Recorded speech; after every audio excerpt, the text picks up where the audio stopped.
저는 신학생 시절에 그리고 전도사 사역 초기 시절에 여러 가지 어떤 목적을 가지고 집회나 기도원, 특별히 은사 중심, 은사를 강조하는 그러한 집회와 기도원에 여러 번 찾아간 적이 있습니다. 그런데 그 찾아감 속에서 제가 목격했던 그러한 일들은 이렇게 요약이 됩니다. 어떤 집회에 갔더니 인도자가 불불불 그러는 거예요. 그리고 그 구호에 맞춰서 회중들도 불불불 그러면서 기도를 하더라는 거예요. 또 어떤 집회에서는 인도자가 쉿 성령의 바람 그랬더니 일단의 무리가 그 어떤 선포에 맞춰서 훅 뒤로 쓰러지는 모습도 보았습니다. 그리고 어떤 집회에서는 인도하시는 강사분이 방언을 해야 성령을 경험한 성령의 사람이 된다. 그것은 잘못된 말인데 그 이야기를 하더니 막 방언을 교육하는 거예요. 저를 따라하세요. 할렐루야 할렐루야 한 100번 하면 방언이 나온다는 거죠. 그런 집회도 가봤고요. 또 어떤 집회에서는 막 웃는 거예요. 그리고 어떤 집회에서는 이렇게 기도원인데 막 성령의 춤이다 그러면서 막 서로 간에 춤을 추는 장면도 본 적이 있습니다. 저는 그러한 기도원 혹은 그러한 은사 중심의 집회를 참여하면서 이상하다 조용히 그 자리를 빠져나오곤 했습니다. 그때 저의 질문은 무엇이냐? 성령님이 그런 은사, 그런 일을 하기 위하여 이 땅에 오셨는가? 그리고 잠시 조금 시간이 흐른 뒤 그런 이야기, 불교의 이야기를 들은 적이 있어요. 불교에서 여전히 고인이 되었지만 아직까지도 회자가 되는 영향력을 행사했던 숭산이라는 사람의 이야기입니다. 그 스님은요, 한국 불교를 해외에 주로 포교하는 일들을 했는데 어느 해 어느 날 하버드 대학교, 미국에 있는 하버드 대학교에서 불교를 포교하는 중에 그 현장에서 사람들이 보는 앞에서 약 30cm 정도 흔히 말하는 공중부양을 실제로 했답니다. 그리고 그 지성인 하버드 대학교의 학생들이 그 모습을 보면서 기적이다, 초자연적인 현상이다, 이것이 진리다 그러면서 꽤 많은 지성인들이 불교로 넘어왔고, 여러분 하버드 대학은 역사적으로 존 하버드 목사님이 세우신 기독교 대학이에요. 그 꽤 넘어온 하버드 대학생 중에 우리도 익히 알고 있는 한 사람이 우리나라로 넘어와서 현각이라는 이름으로 스님이 되어 활동하기도 했지요. 이러한 초자연적인 현상, 이러한 성경에서 오해하는 은사 개념의 이러한 기적들은 무속신앙에서도 자주 발견됩니다. 쇼하는 무당 말고 진짜 무당, 그들이 말하는 신이 내린, 정확히 표현하면 귀신 들린 무당들은요, 실제로 아주 날이 선 작두를 맨발로 타잖아요. 귀신 들린 무당은 실제로 그러한 특별한 신비한 작두 타는 일을 속임수 없이 진짜 한다라는 거예요. 여러분, 이러한 시대에 우리의 질문은 무엇이 되어야 합니까? 귀신 들린 무당이 하는 특별한 일, 불교를 비롯한 다른 종교에서도 흉내내는 그러한 기적들과 기독교의 진리 성령님은 과연 무엇이 다른가? 성령님은 왜 이 땅에 임재하셨는가? 오늘 성령 강림주의를 맞이해서 말씀을 통해 그 질문의 답을 찾아보려고 합니다. 말씀 속으로 들어가서 오늘 요한복음 14장의 이 말씀의 상황은 예수님께서 공생애를 마감하고 십자가의 죽음, 부활, 승천을 목전에 둔 상황, 요한복음 14장, 15장, 16장, 17장 전체가 바로 십자가를 목전에 둔 예수 그리스도의 마지막 고별 설교다라고 보면 됩니다. 그 고별 설교 가운데 큰 내용의 틀은 이거지요. 예수님께서 십자가에서 죽으셔서 부활 승천하심으로 말미암아 세상을 떠난다.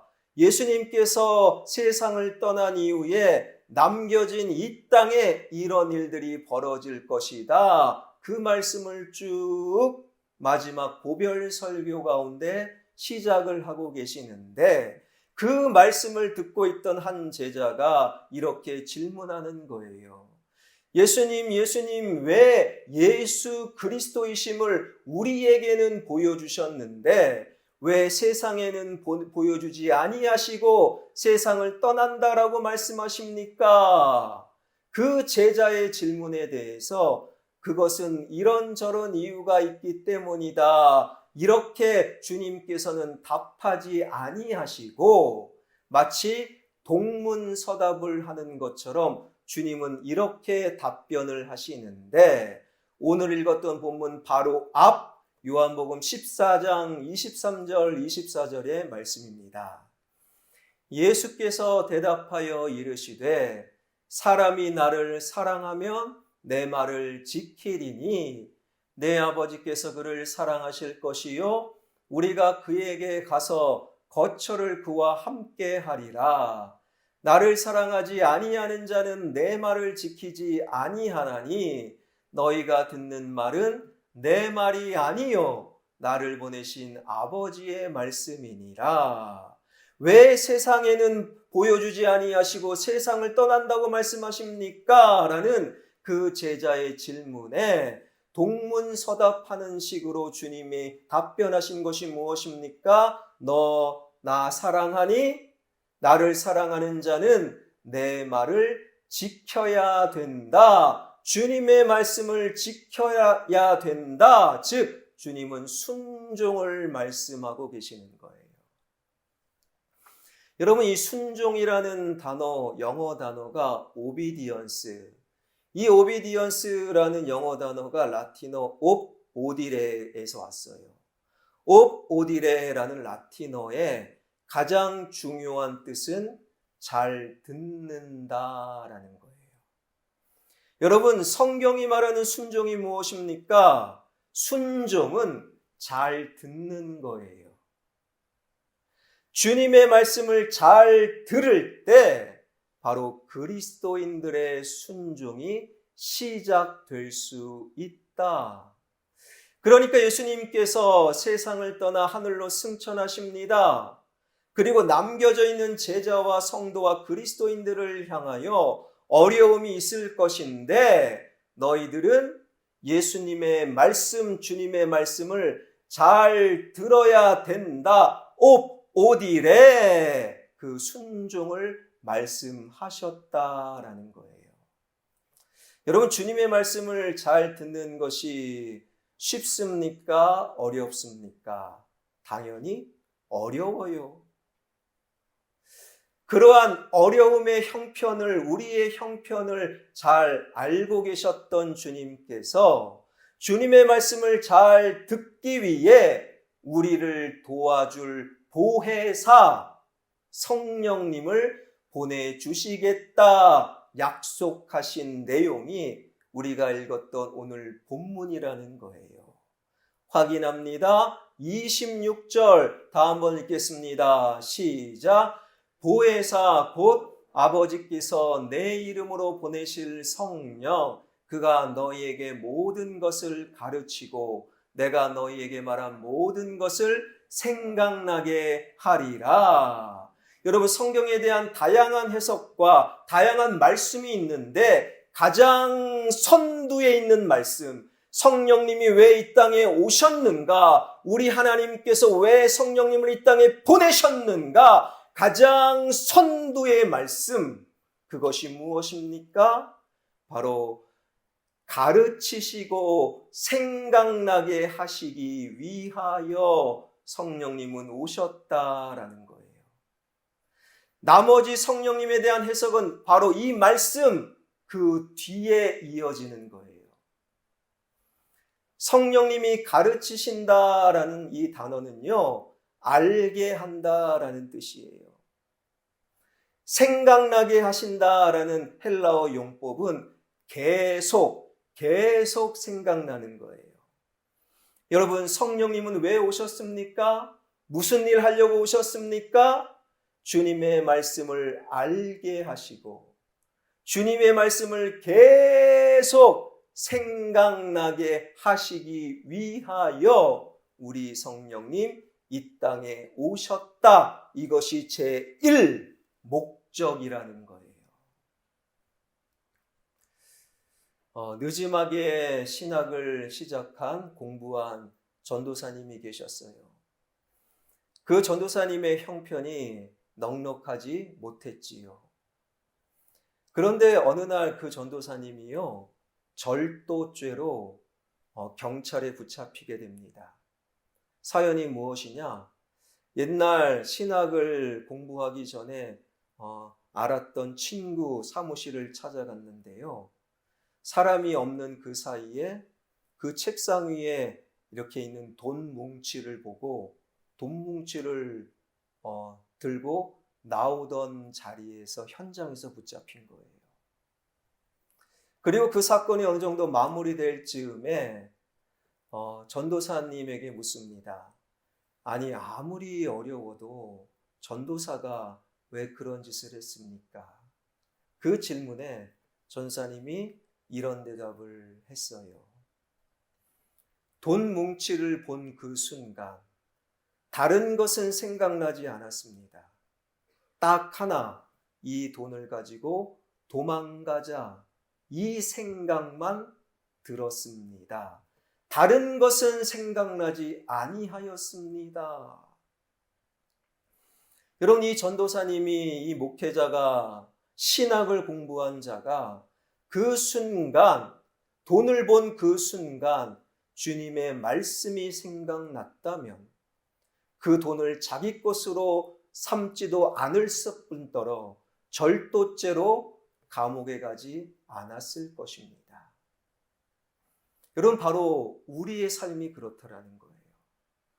우리가 살아가면서 주님의 말씀이 생각나지 않는다면 그리스도인인 나와 세상의 불신자가 전혀 구별되지 않을 뿐더러 주님의 말씀이 생각나지 않는다면 목사와 전도사, 목회자가 세상 사람들과 범죄자와 다를 것이 하나도 없다. 그래서 주님의 말씀이 생각나고 주님의 말씀을 알아가는 것은 너무너무 소중하고 중요한 것이며 그것을 그 일을 위해 우리 주님께서 성령님을 약속하셨다라는 거예요. 왜 성령님이 이 땅 가운데 오셔야만 됩니까? 귀신 들린 무당들이 하는 신기한 일을 위하여 혹은 다른 종교인들도 도 조금만 닦으면 흉내낼 수 있는 그러한 기적들을 행하기 위하여 성령님 결코 오시지 아니하셨다라는 거예요. 성령님이 왜 오셨습니까? 주님의 말씀을 알게 하시고 주님의 말씀을 계속 생각나게 하심으로 이 험난한 이 땅에서 우리를 천국으로 인도하시기 위하여 성령님 이 땅 가운데 오셨다. 이 주님의 말씀을 마음속에 새기는 저와 여러분, 우리 모두가 되길 주님의 이름으로 축원합니다. 여러분, 이 말씀 우리가 놓치지 않을 때 기도원과 집회에서 드러나는 현상이 성령의 역사인가? 아니면 귀신의 역사인가? 영 분별이 가능할 수 있는 거예요. 주님께서 약속하신 그 성령이 때가 참에 이 땅 가운데 강림 임재하셨는데 그것이 바로 오순절 성령 강림 사건이요. 오늘 우리가 기억하며 확인하는 바로 성령 강림 주일의 의미죠. 성령님이 임재하신 첫 번째 그 현장을 기록한 성경은 사도행전 2장입니다. 예수님께서 6월절 어린 양이 되셔서 십자가에 죽으셨죠. 그리고 성경대로 3일 만에 부활하셨습니다. 그 부활의 몸으로 제자들과 40일 동안 머무시다가 감람산에서 하늘로 승천하셨어요. 우리 주님 세상을 떠나 하나님 나라 하늘로 승천하신 이후 일주일이 지난 그날 약속하신 성령님이 임재하셨다라는 거예요. 성령님이 왜 오셨습니까?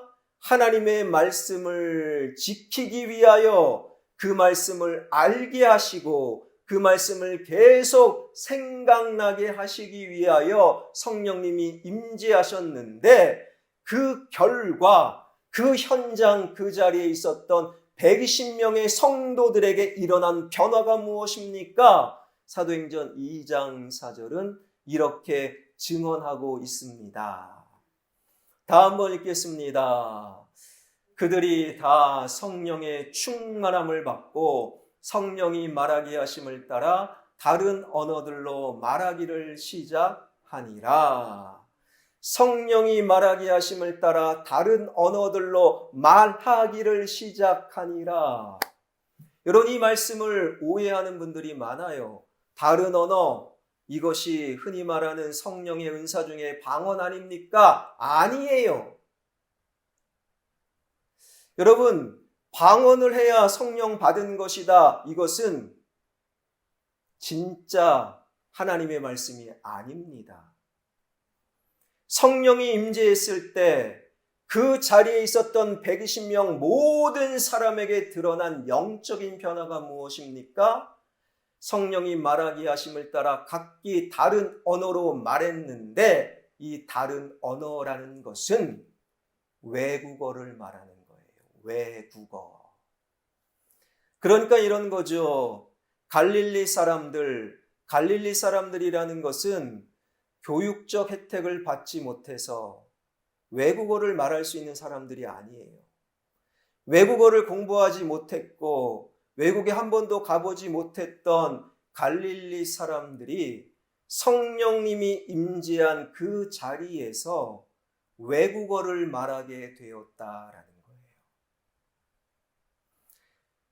사도행전 2장 9절부터 11절을 보니 그 모습을 보고 신기하다 구경 삼아 외국인들이 모여들었는데 16개국에서 온 외국인들이 모여든 거예요. 그들이 말하기를 아니 저 사람들은 교육적인 혜택을 못 받은 갈릴리 사람들이 아니냐. 그런데 어찌 저 사람들이 우리와 통하게 우리와 대화할 수 있도록 이렇게 우리말 외국어를 이렇게 잘하느냐. 외국인들이 그런 말을 했다라는 거예요. 여러분, 주님의 말씀을 알게 하고 주님의 말씀을 계속 생각나게 하시기 위해 이 땅에 보내주신 성령님이 임재하실 때 가장 먼저 가장 모든 사람에게 공통적으로 나타난 영적인 현상이 무엇입니까? 바로 외국어를 말했다.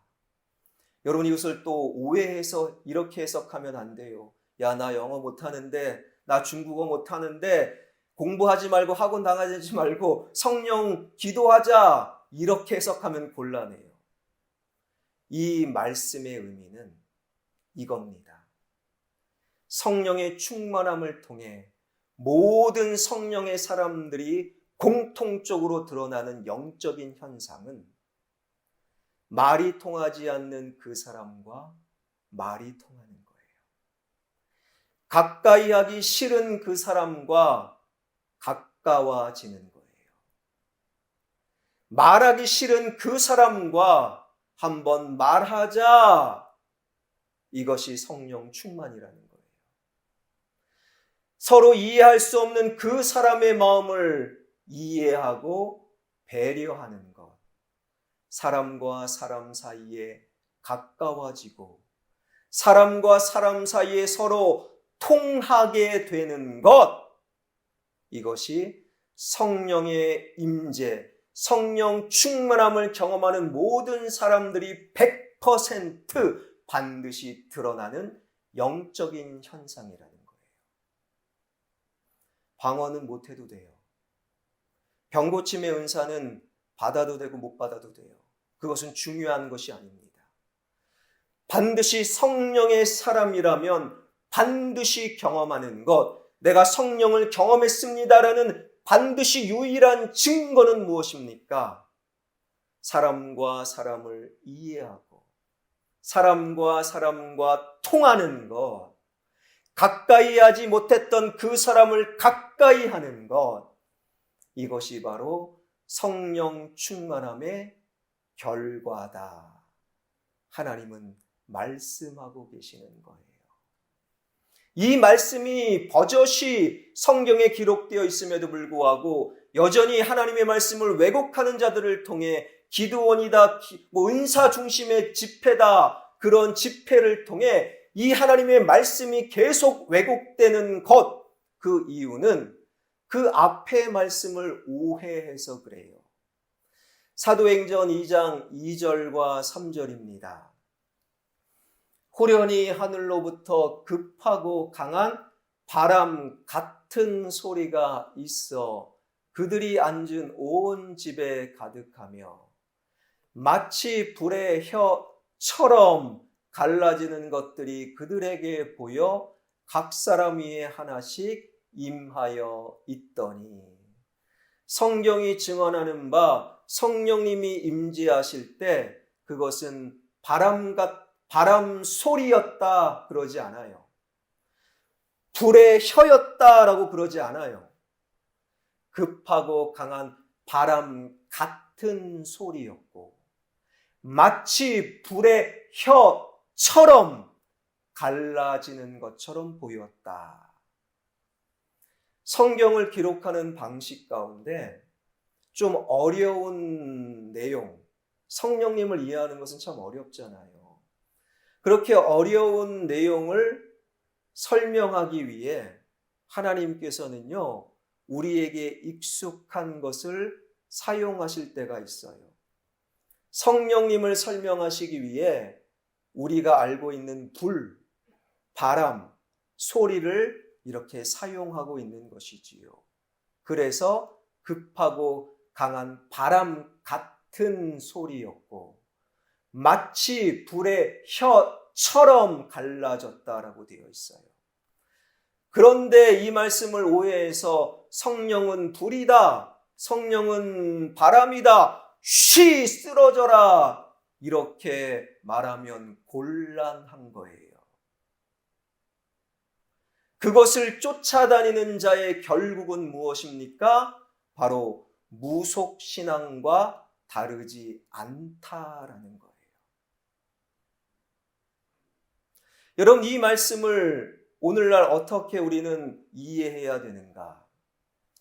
성령님이 임재하실 때 하나님의 말씀을 알고 하나님의 말씀을 계속 생각나게 하시기 위한 목적으로 성령님이 임재하신 그 결과, 그 현장에서 그 성령님의 충만함을 경험하는 자들의 그 개인적인 경험은 다 다를 수 있다라는 거예요.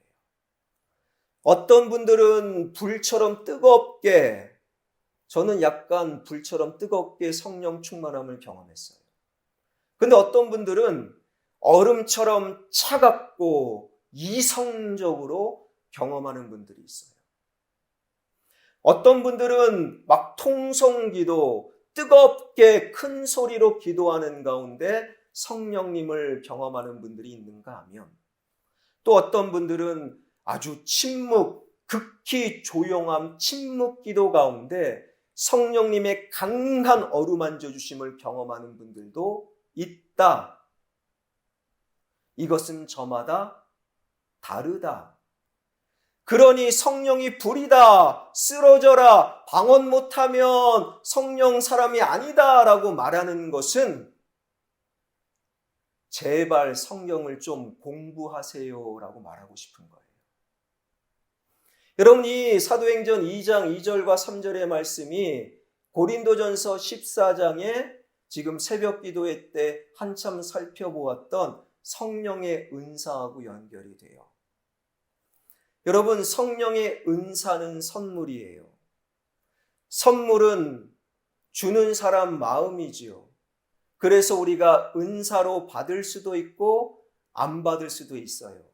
받아도 좋고 안 받아도 좋은 게 성령의 은사인데, 성령의 은사로 소개하는 것이 무엇입니까? 지식의 말씀, 지혜의 말씀, 믿음, 방언, 예언, 영분별, 능력행함, 기적, 그리고 병고침.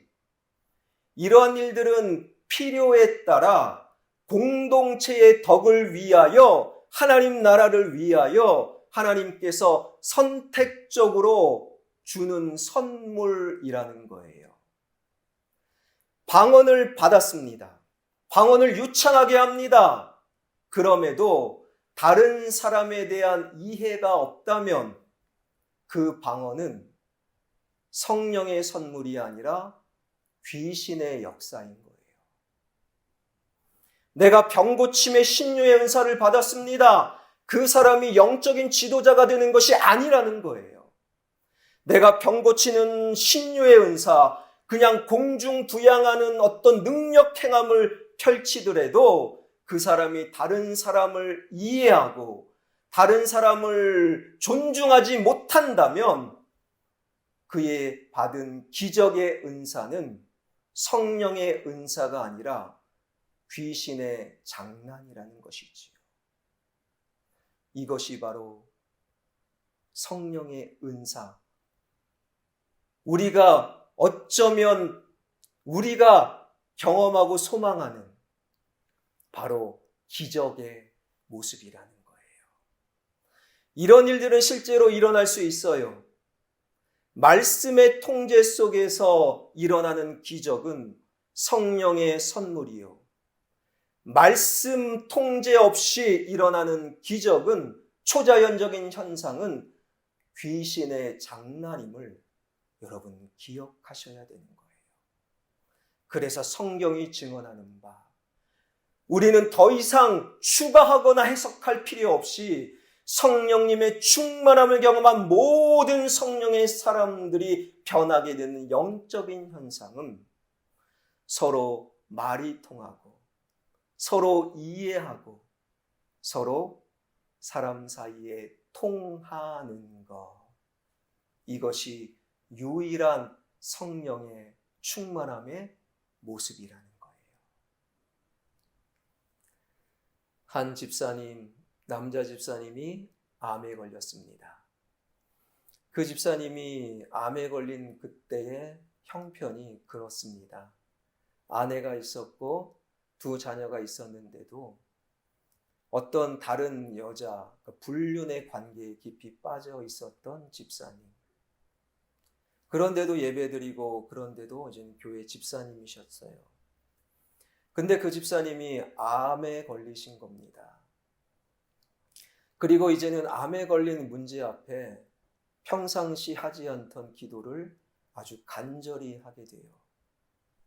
하나님, 암에서 살려주시면 불륜의 관계를 다 정리하고 하나님 앞에 신실한 그러한 그리스도인이 되겠습니다. 진작 그러면 좋잖아요.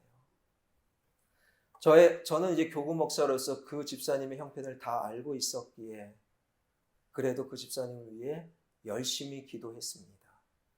그 집사님의 어느 정도의 형편을 알고 있었던 교구 우리 식구들도 그 집사님의 암을 위해, 병을 위해 뜨겁게 기도해 주셨어요. 그리고 참으로 감사하게도 하나님께서 그 집사님의 암을 고쳐주셨습니다. 이것은 뭡니까? 병고침, 하나님의 성령의 은사 선물이에요. 기도 중에 병고침의 선물을 받는 분이 있고 안 받아도 괜찮아요. 그런데 이분은 선물을 받았어요. 그래서 공동체인 우리 교회와 교구가 너무 기뻐했고, 그리고 가장 기뻐하신 분이 그 집사님이지요. 그런데 참으로 당황스러운 것은 그러한 성령의 선물, 은사, 병고침의 기적을 경험하고서도 이 집사님이 가장 먼저 한 일이 뭔 줄 아십니까? 서울대학교 주치의 그 의사분에게 당신 완치되었습니다 판정을 받는 그 순간 정리했던 그 불륜의 여자를 찾아간 일, 기가 막힌 거예요. 저는 그 사건을 몸소 목격하고 나서 중요한 사실, 진리를 깨달았습니다. 말씀 없이 건강하고 말씀 없이 이 땅에서 잘 되는 것보다 이 땅에서 좀 안 풀리고 아프고 고난 중에서도 말씀으로 이기고 말씀으로 거듭나는 말씀의 사람이 되는 것이 정말로 중요하다. 여러분, 우리 그리스도인은 말씀 없이 기적을 쫓아다니는 무당이 아니고 이 땅의 어떤 고난과 어떤 염려 속에서도 말씀 붙들고 천국을 향하는 하나님의 백성 아니겠습니까?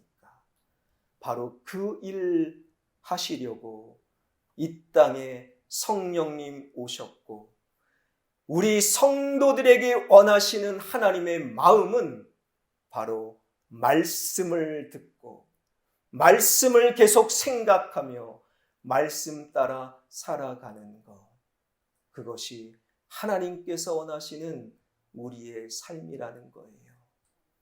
그 일 하시기 위해 이 땅에 나를 도와주시기 위해 오신 성령님, 그 성령님과 함께 하나님의 말씀을 알아가며 문득문득 내가 하지 말아야 될 것을 하고 싶은 그 순간, 그러면 안 돼! 성령님의 도우심으로 말씀이 생각나며 그 결과 더욱더 말씀을 따라 나의 사람의 지경을 넓혀나가며 더 많은 사람과 통하며 더 많은 사람을 품을 수 있는 이 시대의 진정한 성령의 사람 되길 주님의 이름으로 축원합니다.